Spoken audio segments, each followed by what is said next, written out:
Maria Clara at Ibarra karong gabi nagpaila si Clay kang sisa o gisultihan niya kini nga gipasakitan ni Padre Salve ang iyang mga anak ug nga mabuang si Sisa. Apan di makak ni Basilio ang gisulti ni Clay nga gidagmalan sila sa pari. Inay si Clay maoy giduot nga misamad kanila. Gikasuko kini ni Sisa ug gipalaya si Clay. Gipahinumduman ni Mr. Torres si Clay nga dili niya mausab kun unsa nay nahisulat. Apan maisugong mitubag ang dalaga nga himuon niya ang tanan aron mausab ang kapalaran sa tanan.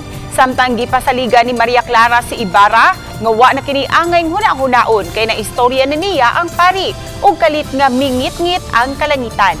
Nakaharong ni Clay si Piloso Pontasio kinsa miingon kaniya nga dili siya gikan sa ilang panahon ug kalibutan.